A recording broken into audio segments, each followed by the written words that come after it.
Il est dit quelque part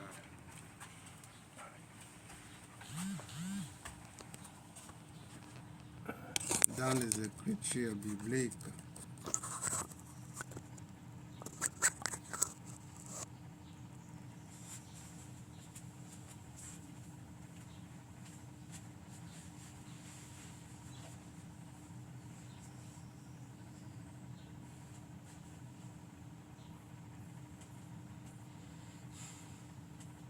que si nos souhaits ne sont pas exaucés,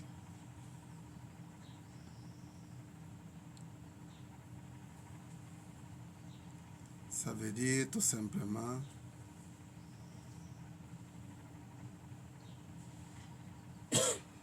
nous ne savons pas prier.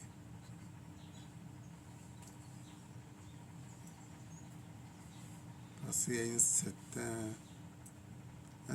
un certain comportement, une certaine manière, vous pouvez vous aligner avec votre Père céleste et exposer vos situations.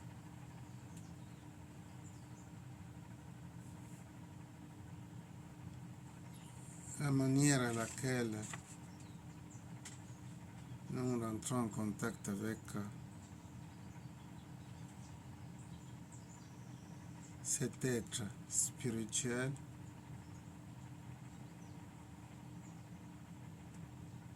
c'est à partir de la répétition des mantras, de méditation.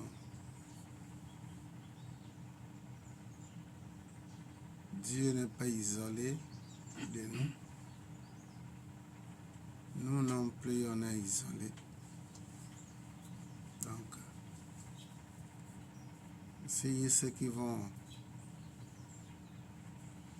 dans les églises, ils vont parce que c'est des habitudes que nous avons prises selon la programmation que les hommes ont fait. Sinon, on peut prier Dieu chez soi. Si Dieu n'est pas dans votre maison, il n'est nulle part.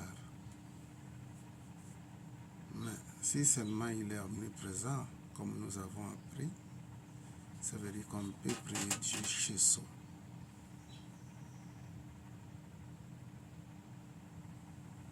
Ça ne va pas empêcher cet être de manifester. Il est ici et maintenant. Nous n'avons pas besoin de faire des kilomètres. Mais on peut être dans un lieu où on donne des conseils. Comment s'y mettre en relation avec cet être qui est au-dedans de nous. Il est partout, il est au-dedans de nous, il est à l'extérieur de nous. Donc, la manière aussi simple de notre philosophie, à savoir, nous n'avons pas besoin d'un intermédiaire. Nous n'avons pas besoin d'un intermédiaire pour communiquer avec Dieu. Parce que il est ici et maintenant. Il est partout. Donc, parmi nos techniques de rentrer en connexion avec Dieu, c'est de pratiquer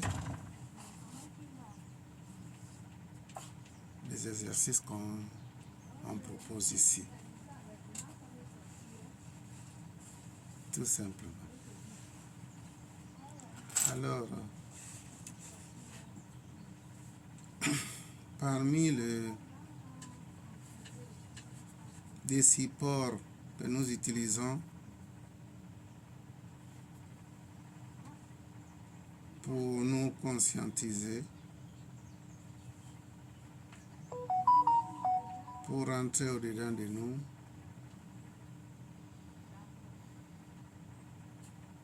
nous appelons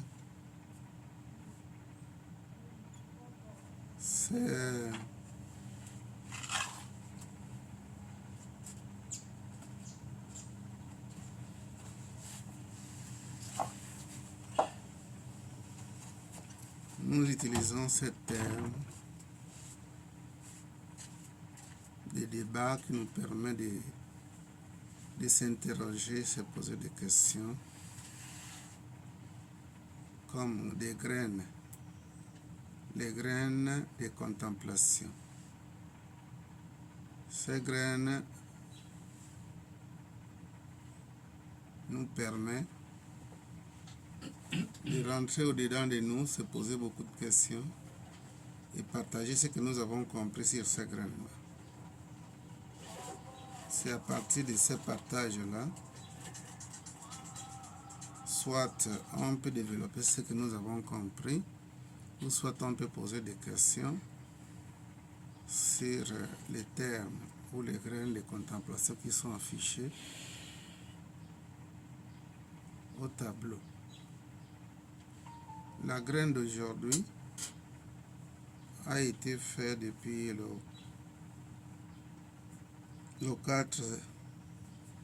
5e mois 2025. Le thème ou la graine de contemplation nous dit ceci. La spiritualité est individuelle.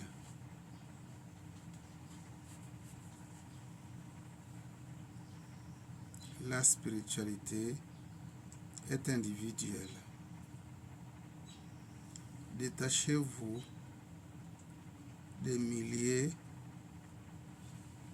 ou des personnes toxiques si vous voulez vivre votre spiritualité.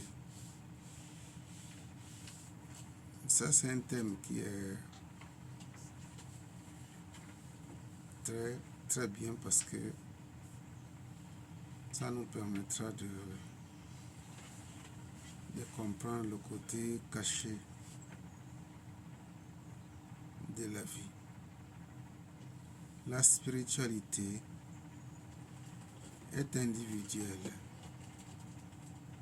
Détachez-vous des milliers ou des personnes toxiques si vous voulez vivre votre spiritualité.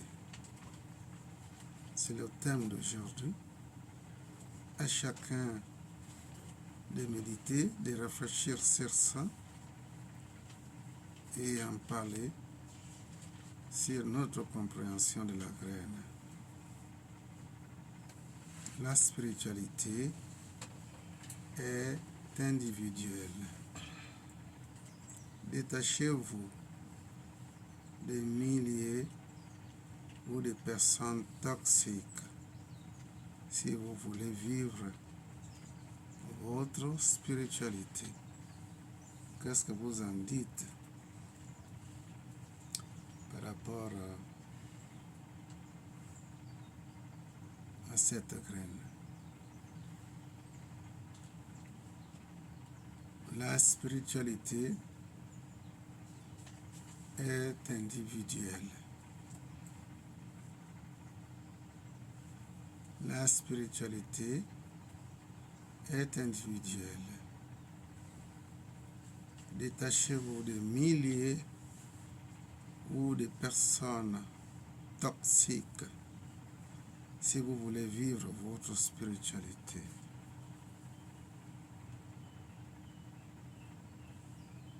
Tout ce qui est dit ici, tout ce qui est développé dans cet espace, c'est pour nous aider à comprendre la mission de l'être dans ce monde.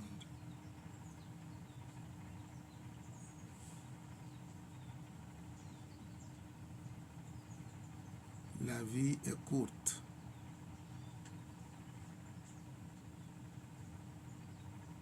Ici-bas, la spiritualité est individuelle. Détachez-vous des milliers ou des personnes toxiques si vous voulez vivre votre spiritualité. Oui, Maître Daniel. Namasté. Namasté. Merci, professeur. On va encore donner la parole. Alors, la spiritualité est individuelle. Détachez-vous des personnes toxiques. Donc, à ma compréhension, la graine aborde vraiment une question qui touche au développement spirituel de l'être, dans ce sens que la spiritualité individuelle veut dire l'expérience que l'on développe par rapport à sa spiritualité reste et demeure un domaine privé, demeure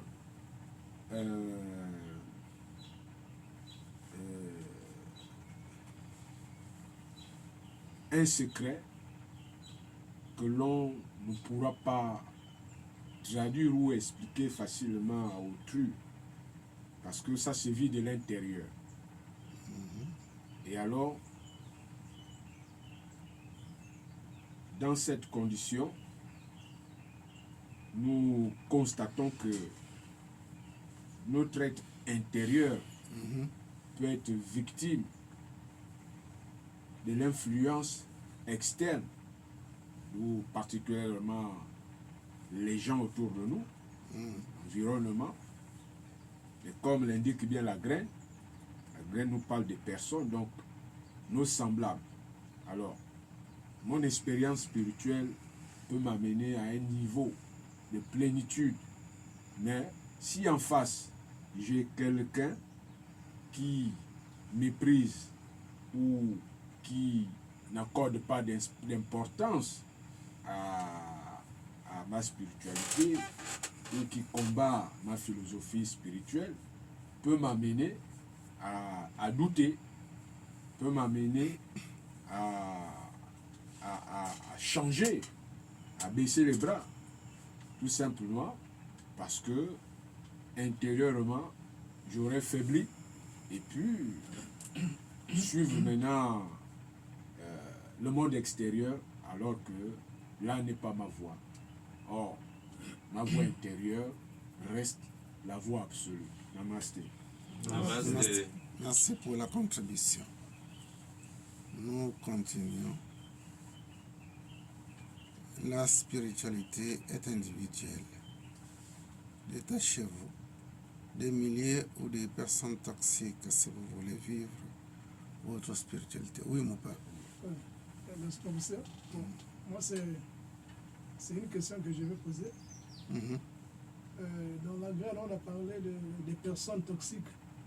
Donc, je voulais savoir s'il y a aussi, c'est une simple question, s'il y a aussi des animaux toxiques. Parce que quand je vais souvent voir un grand moi, il a un chien. Bon, le chien n'est pas méchant avec moi.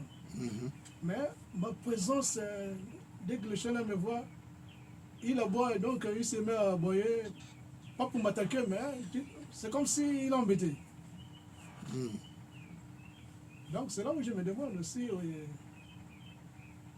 Il y a aussi des animaux toxiques.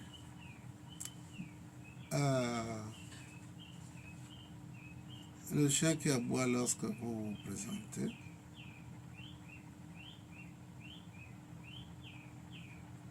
il se peut que ça peut être une sollicitation. Sollicitation. Ouais. La reconnaissance. Salutation. Ouais. Ça peut être ça. Mais dans d'autres cas, c'est les vibrations négatives ou quelque chose de négatif qui entoure la personne qui peut faire assez que le chien puisse détecter ça et puis aboyer. Il y a des gens ici qui viennent ici. Curieusement,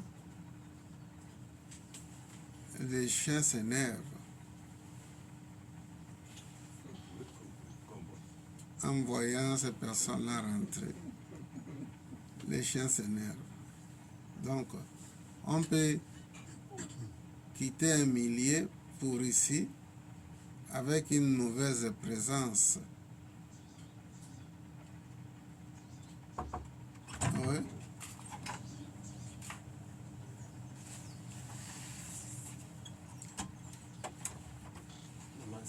Namaste. Avec une mauvaise présence, le milieu que nous avons quitté, les personnes auxquelles nous donnons la main, en les saluant, ces personnes-là peuvent transmettre de mauvaises énergies en vous. Et si vous partez où il y a les chiens voient. Ils ont une vision qui est beaucoup plus avancée que l'humain. Le chien ne peut pas aboyer pour aboyer. Soit il présente la reconnaissance, ou soit il voit que vous êtes entouré de mauvaises choses, comme on peut le dire vulgairement.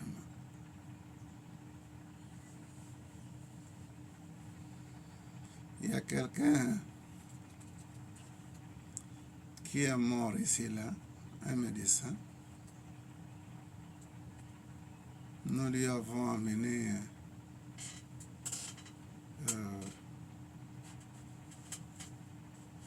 à l'hôpital de Vendola. Nous lui avons transporté dans nos voitures. Alors, arrivé là-bas, quelques minutes après, on nous annonce qu'il est décédé. Il avait fait l'AVC et qu'il est décédé. En quittant de l'hôpital pour ici, cette personne décédée-là, comme c'était son dernier foyer où il vivait, curieusement, nous voyons les chiens aboyer face au mur. Et dans le mur, il n'y a rien qui est là. Ils étaient surexcités, aboyer en regardant le mur qui est face à la route. Donc, ce qui veut dire que ces chiens-là avaient vu l'esprit de ces derniers-là rôder là où ils venaient de quitter. Donc, un chien ne peut pas aboyer pour aboyer. Soit il a vu quelque chose de bien ou de mauvais.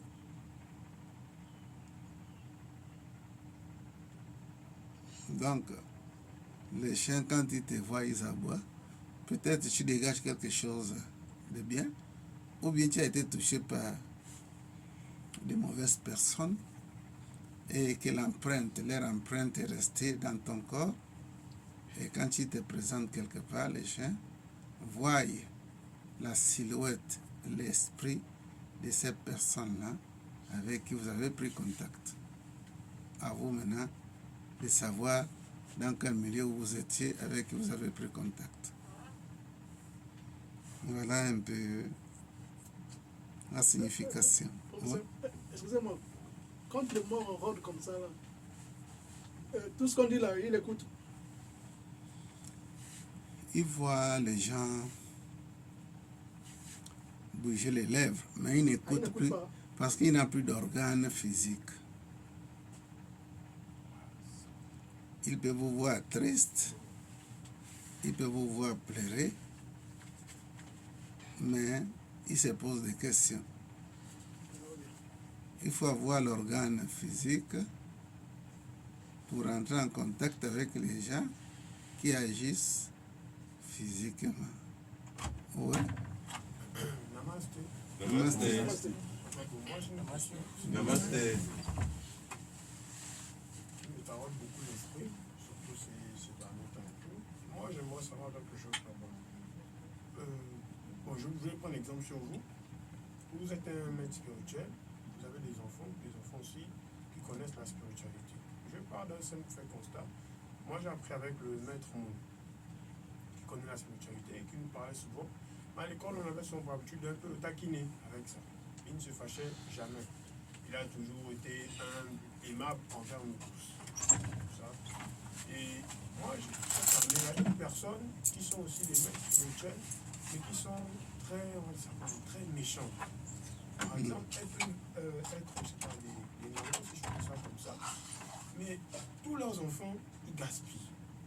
Moi, je prends exemple ici, vous avez vos enfants, ils vont à l'école, le grand Arnold, il travaille déjà. Vous avez protégé vos enfants, donner de l'amour. Et qu'est-ce qui fait que d'autres personnes, ils ont des dons spirituels, mais ils gaspillent leurs enfants, ils font des trucs bizarres et pas gentils. Je reviens sur le maître Moon. Le maître Moon qui est un maître spirituel, on a appris ensemble. On le taquinait. Il aurait pu dire que à l'école là-bas, on m'embête trop. Moi, je veux faire du mal à toute la classe. Pourtant, un jour, même en classe, je crois que quelqu'un l'avait, je sais pas trop fait quoi. Il a dit non, je vais laisser. J'ai dit que, oh, je suis une nouvelle, j'ai dit que tu vas laisser. Bon, moi, je voulais porter mal à la personne. Il m'a dit non, laisse. Il m'a dit laisse. Qu'est-ce qui fait qu'il y a des gens, ils connaissent la spiritualité, ils ont un tel amour vis-à-vis des gens qui ne connaissent même pas. Mais d'autres, ils sont maîtres spirituels et tout, mais ils gaspillent leur propre enfant, ils gaspillent aussi dehors, et ainsi de suite. On va passer bien à quoi.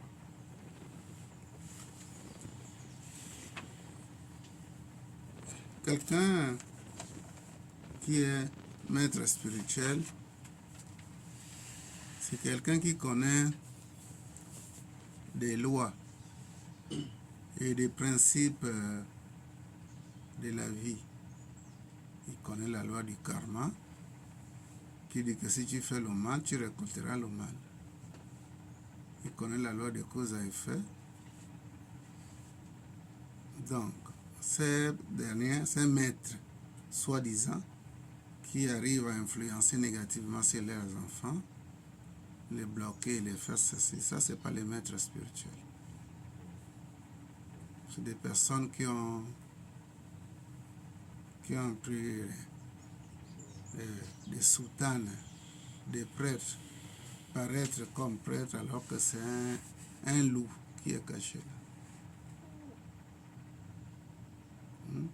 Si vous portez la soutane des prêtres, ils vont sûrement dire que c'est un prêtre qui est là, alors que c'est un méchant homme qui se cache derrière. Donc un maître spirituel ne peut pas gaspiller ses enfants, moins encore les enfants d'autrui, parce qu'il connaît les lois de la vie, les lois spirituelles. Il ne peut pas faire ça. Ça, c'est des anges déchus qui se cachent dans les soutanes des maîtres.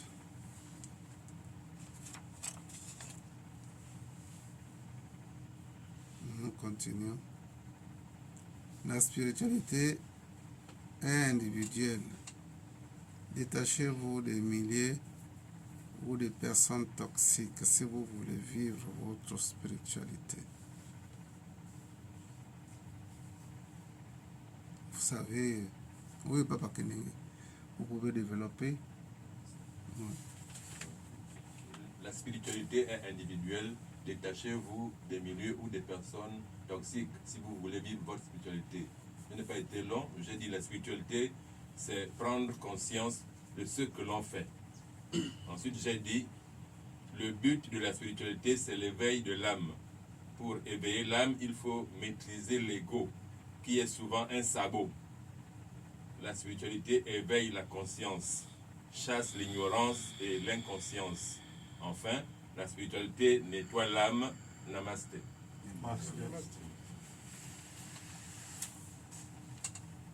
Oui.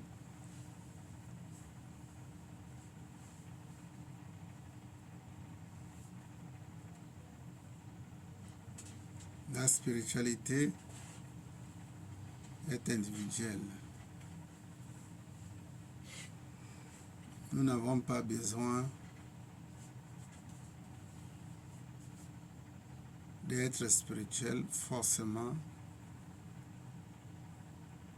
en passant par quelqu'un. On doit se souvenir que les Écritures disent, les Écritures sacrées disent ceci.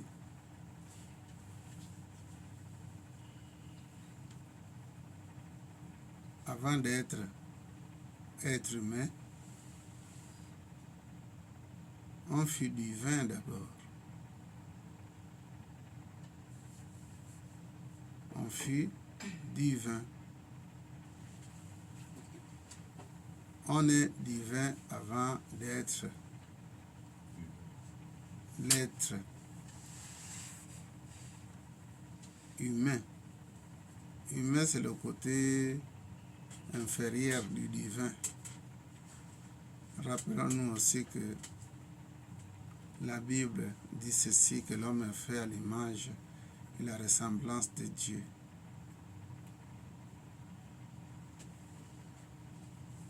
On peut être spirituel en suivant des règles simples de la vie.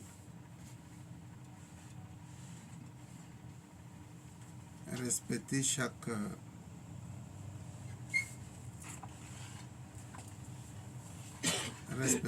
environnement que nous nous trouvons.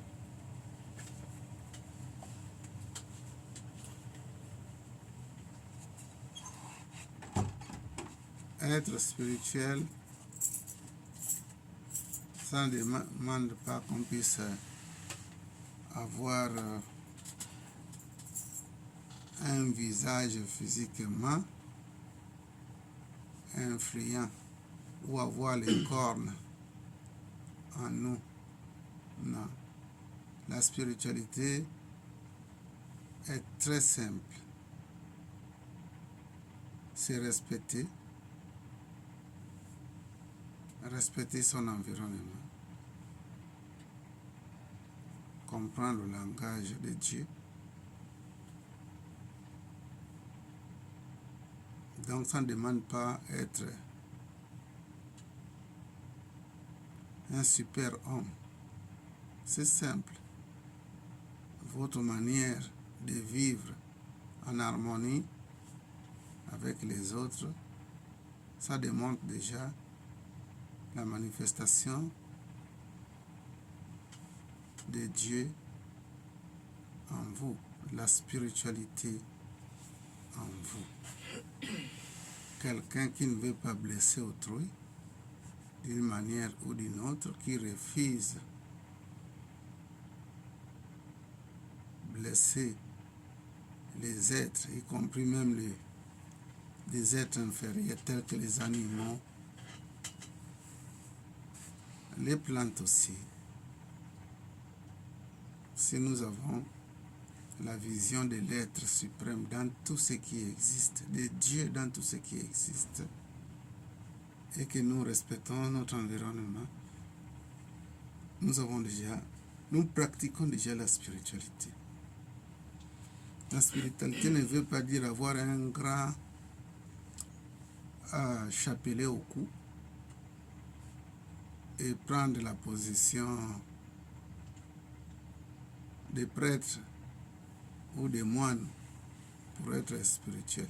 Non. La spiritualité est un aspect très très simple. Humble. Être humble.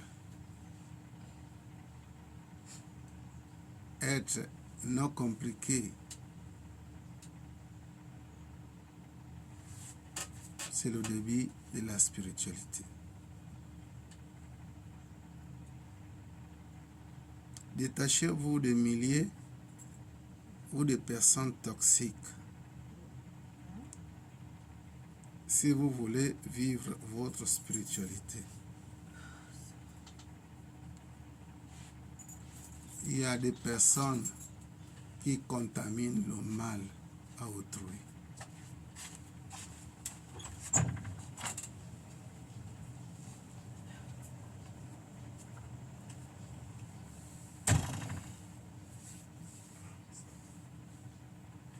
Ces personnes qui contaminent le mal à autrui, c'est cela que nous allons appeler des personnes toxiques.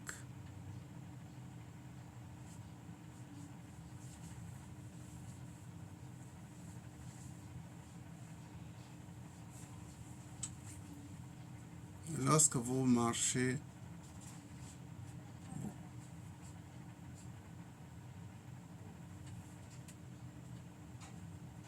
vous prenez comme compagnon ou compagne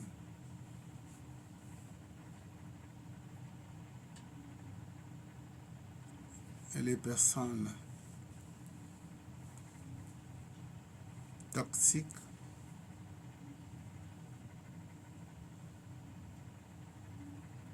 votre comportement va changer parce que vous êtes influencé par des personnes qui dégagent le mal. Or, vous allez remarquer, dans le cas contraire, il y a des personnes, lorsque vous êtes avec eux, vous passez un temps avec eux, vous vous sentez bien, rempli d'énergie lorsque vous vous séparez. Il y a des personnes auxquelles vous passez un temps avec eux, lorsque vous vous séparez, vous vous sentez déchargé, faible, fatigué. Donc des personnes toxiques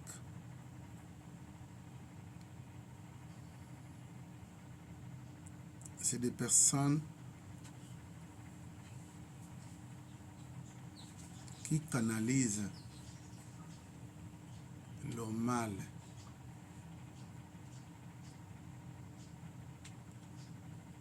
Des personnes qui font ce que nous appelons vulgairement le songi-songi.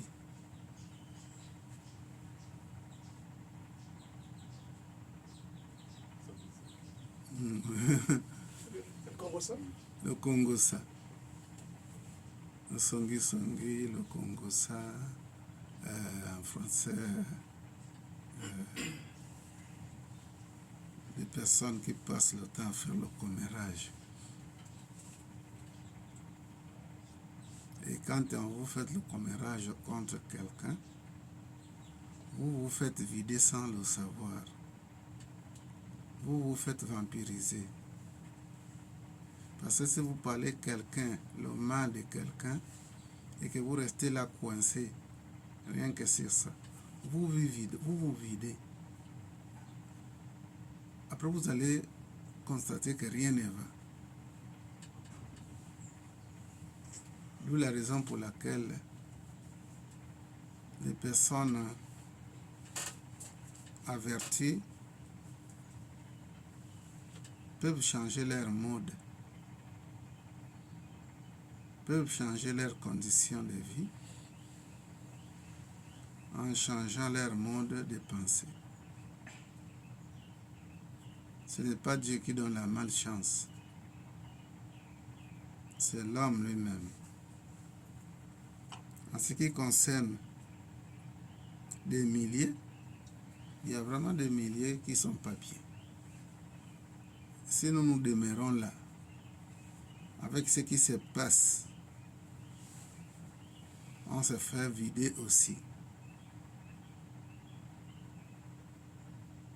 Donc on doit changer ou on doit choisir les personnes et des milliers où nous pouvons passer un quart d'heure, pour ne pas dire les heures. Regardez un millier qui semble bien comme les religions. Comment vous pouvez parler de Dieu dans une voie et au même moment vous passez le temps à dire que vous avez vu comment la personne l'a habillé. Vous parlez de l'amour, vous parlez de Dieu et vos yeux sont coincés, braqués sur l'habillement de quelqu'un. Vous allez dire que comment cette personne s'habille comme un ganga comme ça là. Parce que les gangas pour eux c'est des personnes qui sont en brosse là-bas, qui s'habillent autrement. Donc on ne peut pas être dans cet espace où on partage l'amour au même moment. On se penche vers l'oreille de l'autre pour critiquer l'obstacle qui est face à nous. Ça, c'est le commérage. Et quand, avec ce genre d'attitude, nous allons attirer la malchance dans tous les niveaux. Notre corps va être détérioré à cause du commérage. Nos problèmes vont s'accentuer. Nos problèmes vont s'accentuer. On va se retrouver comme si c'est nous qui avons crucifié Jésus.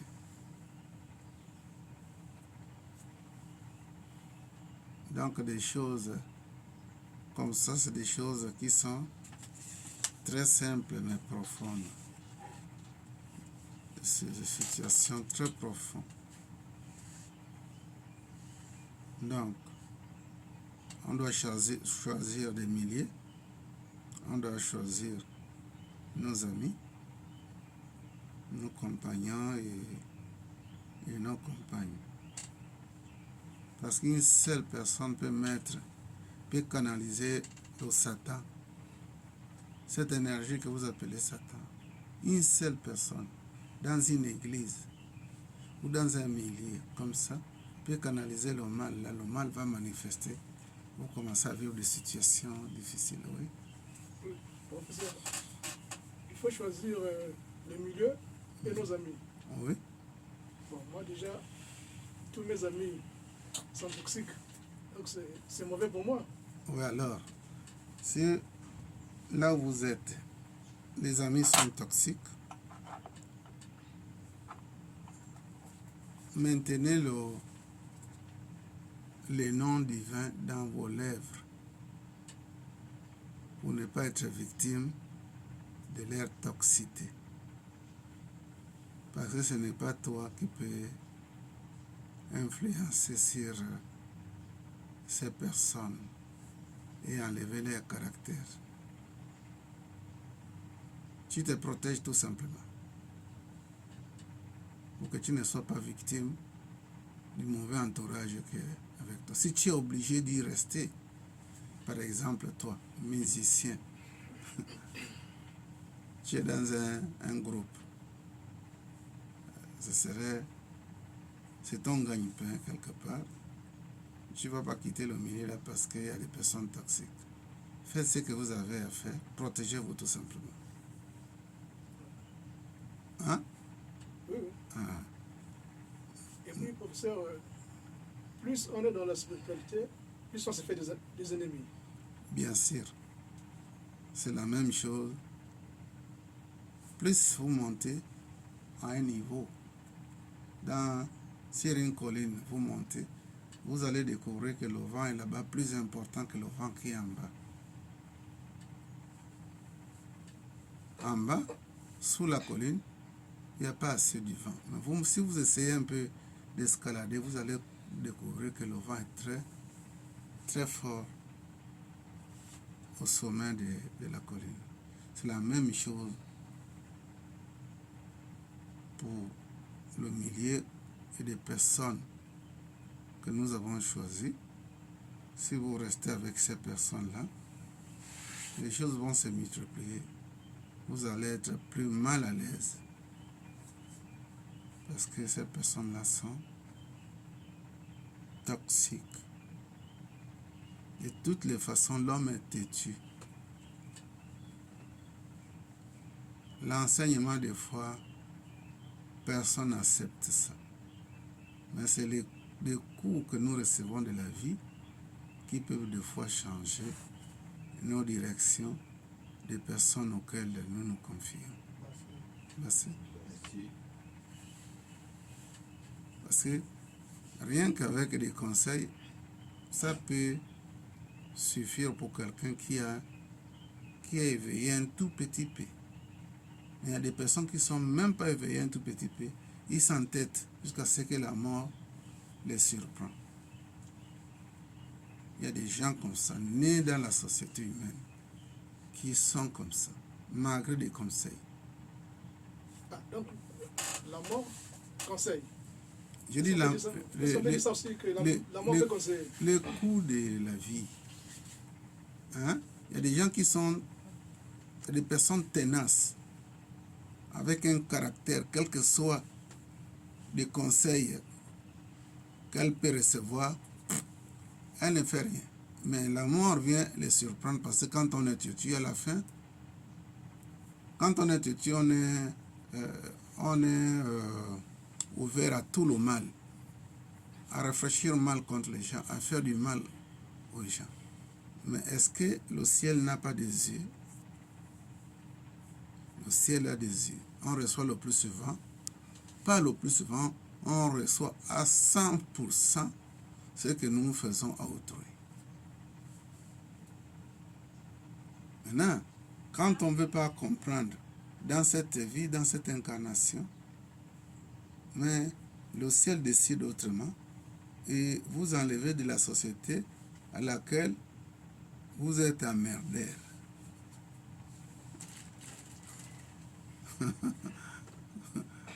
Oui, Papa Kendi. Moi, j'ai une question qui peut me faire un peu rire. Est-ce qu'on peut se battre physiquement avec un esprit? Oui. On ne vous a pas dit dans la Bible que en Israël, là-bas, il y a les hommes qui se battaient avec les anges. L'esprit va gagner? L'esprit va gagner? Qui va gagner? Qui peut gagner? L'homme aussi est fort, il peut gagner aussi. Hein? Donc, on peut se battre. Si un esprit s'est matérialisé, alors il a un corps solide, non? Oui. Donc, on peut se battre. Donc, la vie est magique. On change nos modes de pensée. Nos conditions de vie changent aussi. Si quelqu'un doute de cela, vous voyez cette personne comme un imbécile, s'il faut employer ce mot-là. Toxique. Nos modes de vie changent nos conditions de vie. Point barre. Malheureusement, l'entêtement que l'homme a nous amène jusqu'à vivre des situations difficiles. Parce qu'on pense gauchement. Est-ce que quelqu'un qui pense positivement peut vivre des situations négatives? Non. Déjà, la pensée positive vous protège contre les intrus, les envahisseurs. si vous êtes une personne toxique, vous allez quitter l'endroit non toxique vous-même. Parce qu'il y a l'incompatibilité.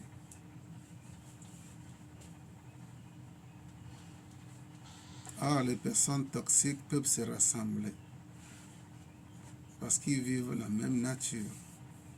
Ils sont de la même nature. C'est ce qui forme le couvent des sorciers. Parce qu'ils ont la même philosophie. Donc, vivre son spiritualité ne demande pas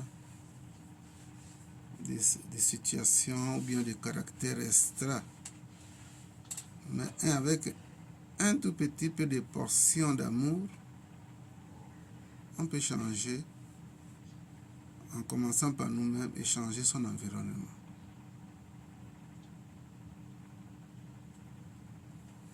Donc, la spiritualité est individuelle. Ça veut dire tout simplement que on ne doit pas obliger quelqu'un de suivre une voie. Parce que c'est une expérience personnelle. Oui. Namaste. Je vais revenir un peu sur la spiritualité. Donc, j'ai souvent l'habitude de le dire, mais dans nos foyers là, c'est pas facile. Par exemple, déjà comme au niveau déjà de l'alimentation. L'alimentation aussi est un élément qui bloque aussi la spiritualité. C'est déjà que le sucre et l'huile et plein d'autres choses. Maintenant, à ce niveau-là, comment faire? Parce que déjà, il faut de l'huile d'olive, peut-être manger des choses comme ça, mais pour ceux qui n'en ont pas de moyens, comment vivre une vie saine, atteindre un bon niveau de spiritualité, si je peux dire? Comme Dieu est omniprésent, on peut trouver la sainteté dans n'importe quel milieu où nous pouvons vivre. Si nous avons compris ce milieu-là, on peut faire un programme, manger sainement en enfer. C'est justement parce que pour certaines personnes, tu es obligé, c'est ça qu'on t'impose parce que tu n'as pas le pouvoir dans la maison. Tu arrives, il y a une assiette, tu es obligé. La qualité des huiles, par exemple, vous avez parlé de l'huile d'olive. Ce qui est dans l'huile d'olive, tu peux trouver ça ailleurs dans d'autres éléments. Si vous êtes averti, alors vous commencez à manger sainement selon ta nature chimique.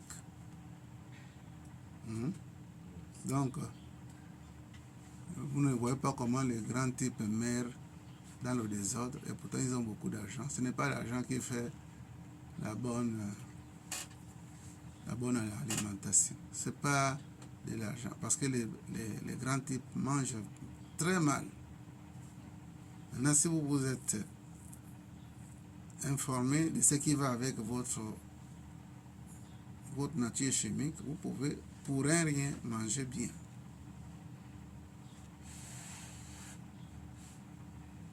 Vous savez ce qu'apporte un jaune d'œuf, c'est plus que quelqu'un qui mange 2 kilos de la viande. Or, vous avez mangé seulement le jaune d'œuf là, dans une journée.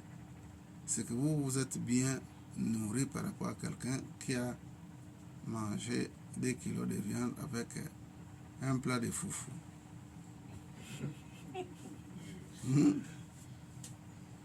Le jaune d'œuf seulement. L'orange seulement. La carotte seulement. Ça ne demande pas être millionnaire pour manger la carotte. Oui, mais quand même, il y a des endroits où toujours c'est compliqué. C'est l'organisation. La connaissance et l'organisation. Ouais. Je voulais comprendre sa question. Il voulait dire que le sucre est toxique et l'huile. C'est ça? C'est ça? Oui, Sucre et l'huile. Oui, parce que les produits qu'ils mettent à l'intérieur, en tout cas plusieurs Ah, natures d'accord. que nos élèves en fait. Bon, le sucre, on nous a toujours parlé du sucre raffiné, mais ce n'est pas une petite quantité, une petite portion qui va te faire tomber malade parce que vous avez pris un morceau de sucre dans le café. Et puis ce n'est pas à tout moment que tu fais ça. Si tu le fais une fois en passant, vous n'allez pas vous retrouver dans les problèmes. D'ailleurs, le corps aussi, à un niveau, a besoin du sucre. Hein? Oui, oui. Bon, maintenant, si vous savez comment vous organiser, vous ne pouvez pas tomber malade à cause d'avoir mangé le sucre. Mais seulement, une habitude qu'on maintient, ça peut justement nous amener même les bons éléments, les bons aliments. Si vous continuez à manger comme ça, vous pouvez aussi tomber malade. La vie, ici-bas, pour vivre mieux, ça demande aussi la loi de l'équilibre.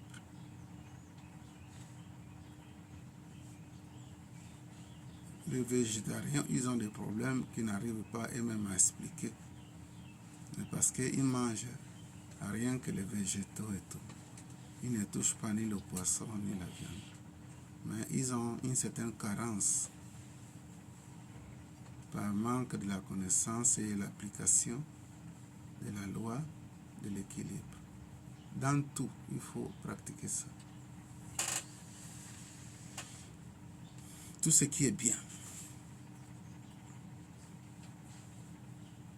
Donc un pauvre peut vivre en santé. On ne vous dise pas qu'un pauvre ne peut pas vivre en santé.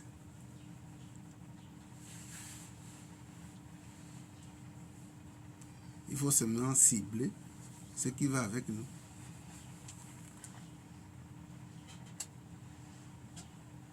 C'est vrai, comme tu as dit, que ce que nous mangeons, ça influence notre spiritualité, c'est vrai. Parce que nous sommes ce que nous mangeons. Donc à partir du moment où vous êtes informé, vous commencez à choisir ce que vous devez manger pour votre spiritualité.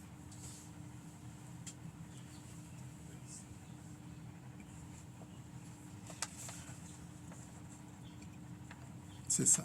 Même si c'est un Jésus qui arrive et qui ne sait pas choisir ses aliments, il va tomber malade. Parce que nous avons des corps physiques qui ont besoin d'un entretien. Voilà. Oui? Est-ce qu'une personne toxique est habitée par un esprit négatif? Oui. Elle dit, est-ce qu'une personne toxique est habitée par un mauvais esprit, c'est ça? C'est affirmatif. C'est vraiment affirmatif. Parce que quelqu'un qui est toxique, cette personne-là est ouverte à des forces du mal, à des esprits négatifs. Et les esprits négatifs, c'est des canaux auxquels le mal est manifesté. Donc quelqu'un qui est toxique, c'est vraiment évident que c'est un esprit mauvais qui l'habite. Oh oui.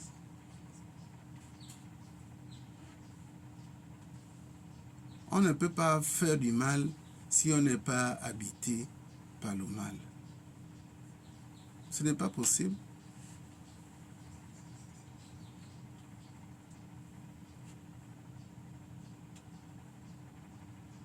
Voilà. Donc, justement, lorsque nous voyons que nous commençons déjà à vibrer négativement, à penser négativement, nous pouvons nous en débarrasser de ça. Parce que ce n'est pas une malédiction. Les habitudes arrivent et on peut aussi nous débarrasser des habitudes qui nous créent des problèmes. L'anxiété, la colère, les stress, tout ça c'est des énergies négatives, mais qui sont canalisées par des esprits négatifs. Donc on peut s'en débarrasser si on en prend connaissance. Si seulement on en prend connaissance. Tout le monde veut vivre bien dans son corps, dans son esprit. Tout le monde. Donc on ne doit pas laisser ces esprits ou ces énergies comme des invités chez nous. Et même si vous avez un invité, vous commencez à voir que cet invité-là est la source de vos problèmes. Vous mieux s'en débarrasser. Oui, Papa Kinele. Namasté. J'avais une question bête. On est 8 milliards d'habitants. Il peut y avoir combien de milliards d'esprits négatifs? Merci. Tu as dit combien de milliards? On est 8 milliards d'habitants. Il peut y avoir combien de milliards d'esprits négatifs qui nous jouent des tours? Merci. Autant que nous sommes, il y a une partie qui canalise le bien, il y a une autre partie qui canalise le mal. Merci. Vous comprenez? Autant que nous sommes, si c'est des milliards, il y a une moitié qui canalise, ou bien plus d'une moitié qui canalise le mal, et d'autres, un quart ou je ne sais pas combien, qui canalisent le bien. Parce que le mal ne peut descendre sur terre que par l'être humain. Le mal cherche un canal. Donc, si vous êtes saint du corps et de l'esprit, le mal ne pénétrera point.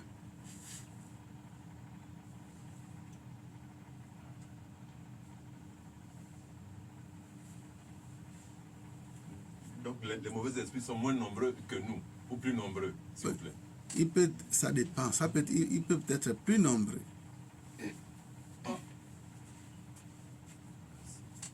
Regardez le nombre que vous dites des milliards que nous sommes. 8 milliards d'habitants. 8 milliards. Avec la souffrance de la terre, avec la souffrance dont les gens font expérience, ça nous amène sur le côté négatif. Si on n'en fait pas partie d'une philosophie qui nous informe, qui nous enseigne, on va aller sur le côté négatif. Donc les pensées négatives sont plus que les pensées positives. Avec expérience.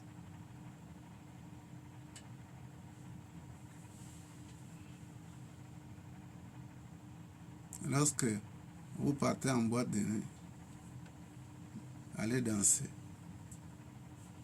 C'est Dieu que vous allez recevoir là-bas, ou bien les parasites. C'est un milieu qui est fréquenté par des entités non désincarnées, les morts, qui sont partis avec des vices. Hein? Ils n'ont pas pu maîtriser leurs vices là, donc ils fuient la barrière pour venir s'amuser ici là, et le matin, ils partent. Et ces mauvais esprits-là vont habiter certaines personnes qui sont ouvertes dans ces boîtes, dans ces milieux-là, et puis vous devenez envoûtés. Oui. Namasté. J'avais une question un peu, un peu excusée. Bon, moi je voulais savoir un peu, au niveau des femmes, des cheveux synthétiques, là, parce qu'on voit un peu dans certains pays, des femmes qui se rasent et faire un peu des cheveux là pour vendre. Mais est-ce que ces cheveux-là, peut-être de ces gens-là, est-ce que lorsque ça vient un peu partout là, ça ne peut pas influencer nos sœurs, nos femmes ici là qui portent ces cheveux-là? Ça influence. Ça influence. Pourquoi? Parce que la police scientifique, à partir d'une mèche, ils peuvent trouver à qui appartient cette mèche. Maintenant, il faut savoir que tous nos organes, ces organes-là ont nos empreintes à partir des caractères et tout et tout. Une femme qui est toxique,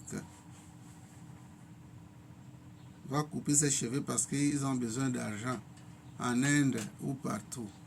Ils coupent leurs cheveux, aller les vendre. Ces cheveux-là arrivent en Afrique et ailleurs. Ces cheveux-là ont la qualité ou le défaut des personnes à qui appartiennent ces cheveux-là. Donc on peut avoir en portant, comment vous appelez les mèches là, les perruques là, on peut avoir des réactions étranges. Les maux de tête par exemple et autres. Quelqu'un à qui vous portez ses cheveux pouvait être une personne mauvaise, mais tout est resté dans les cheveux comme dans les habits. Les habits aussi, voilà, les habits. Et les habits que nous achetons, les caleçons, tout cela, ça contient la méchanceté ou le bonheur ou quelque chose de ce genre-là. Ce n'est pas le fait de les laver avec le savon que le mal qui est dedans là va quitter. Il faut plutôt faire des prières, des rituels pour chasser le mal dans ces choses-là. Et que ça reste neutre. Donc tout ce qui porte des mèches ou des histoires qui viennent là-bas doivent en réalité travailler sur le désenvoûtement, des prières, des méditations sur ces témoins qu'ils portent. D'ailleurs, la science a arrivé à nous informer que l'implantation des organes, il y a des gens qui meurent par accident et on peut prendre leur foie, leur cœur, vite fait et conserver ça. Maintenant, il y a des gens qui sont en entente des organes comme ça, comme le foie et autres, et le cœur. On va ouais. Vous avez dit? Oui. Oui, Transplanter. Ils vont les transplanter ça. Donc, le goût et le dégoût que cette personne qui appartenait à cet organe-là, vous allez vous retrouver sans ça, sans savoir comment cela a commencé. Si c'était un buveur, vous allez vous retrouver que vous buvez maintenant le vin à un rythme vraiment accéléré. Quoi. Hein? Vous allez vous retrouver avec beaucoup d'habitudes que auparavant vous n'aviez pas. Vous voyez? Donc la question vient rejoindre la pensée du jeune qui parle. Est-ce que ces mèches-là ont ceci? Oui, ça n'a. Ouais. J'avais aussi une question. Parfois, il y a des gens qui sont dans le coma ou qui prennent des substances, ou bien qui prient, mais ils arrivent dans l'astral, peut-être vous avez convenu que l'astral, vous pouvez rencontrer des gens. Il y a des gens qui voient peut-être Jésus, mais en venant dire que j'ai vu Jésus. Est-ce que réellement c'est Jésus? Parce que dans l'astral, on peut croiser tout le monde qui s'est fait passer pour X. Est-ce que c'est réellement Jésus qu'on a rencontré? Non. Parce que dans l'astral, tu pars même dans le bois, tu peux voir, mais il faut un connaisseur qui te dit non, c'est pas Jésus. Est-ce que, ou bien en même temps, c'est Jésus qu'on voit? Non, il n'y a pas de... Il n'y a pas de Jésus dans tout ça. C'est ce qui arrive dans les églises. Hein? Il y a des esprits qui peuvent prendre la